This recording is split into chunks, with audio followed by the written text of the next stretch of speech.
Yo, Big Sean just dropped Better Me Than You. I've been listening to the album for a few days now. It was a decent album. The thing is, nobody really cared. For the people already have their mind made up about Big Sean, the album didn't change their mind. Now if you're a Big Sean fan, you like this album and his work in it. If you're neutral to Big Sean, that probably didn't change either. Now we know how much this album means to Sean and how he was making this album, how he had a lot of pressure. But let's be honest, Sean didn't help with that pressure at all, because while the tension between Kendrick and Drake were heating up after that smash hit Like That, around the same time Big Sean dropped a freestyle on IG saying, "Think where I lack the most as an artist is consistency. I just haven't had the energy to compete with the enemies or y'all so-called bigger three." Big Sean has to understand, when you say things like this, it leaves room for a discussion about it, and it did. Most people think Sean is a dope artist. He's just not in the same tier as a Cole, Kendrick, and Drake.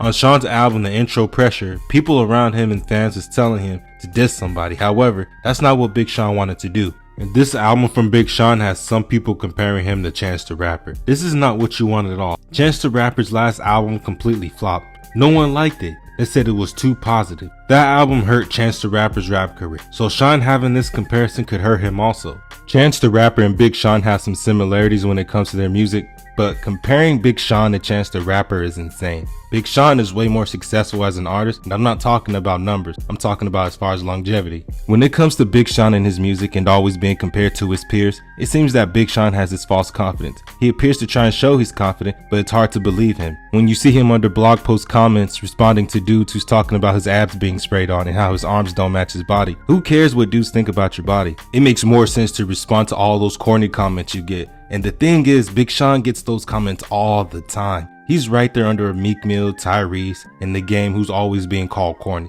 They do him dirty online, which is one of the reasons why I believe Big Sean was in his head about dropping this album. When Kendrick's diss leak, he said that he took his false confidence, got him inspired. I can't make them respect you. It's not my job. Nevertheless, what annoys me about this album, Big Sean was stuck between trying to make a hit or trying to give us some substance on this album. He tried with Yes, but that song was a no. Sean had received some criticism for sounding like Baby Keem on that record, but he later came out and said that he was kinda confused personally by it, but when he did some research, he understood why people would think that, but also says he's been doing that since 2014.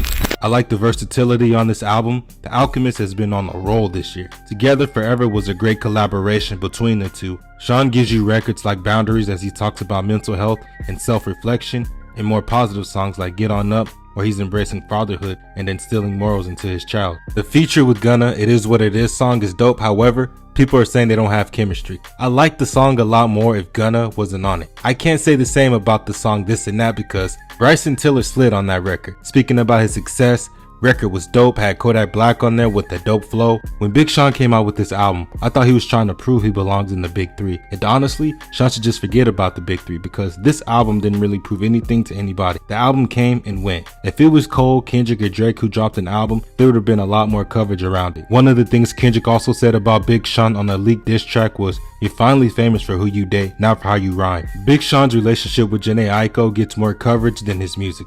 People care more about him marrying her more than his new album. I appreciated Sean's introspective approach on this album, mixed with some shit talking, showing his growth and the clarity he found. Big Sean on Break the Cycle said, "I only ever fell back, not fell off," referencing the people who said he fell off. You could tell a lot about an artist who just doesn't release BS music for TikTok and appreciates the art, and Big Sean put himself out there. Being vulnerable on this album shows growth. Listening to this album, I don't think Big Sean really wanted any smoke with Kendrick, and that's because I'm realizing it would have messed with his peace, kinda like what J. Cole said when he apologized. Well, Big Sean is in the same boat. However, his issues with Kanye is a lot different and more complex. On the song Apologize, some speculate that he had some smoke with him. That makes sense because Kanye talked a lot of mess about Big Sean on Drink Champs. Big Sean's album has replay value. The more I listen to it, the more I like it. It's a pretty good album. Big Sean represents the good in hip hop.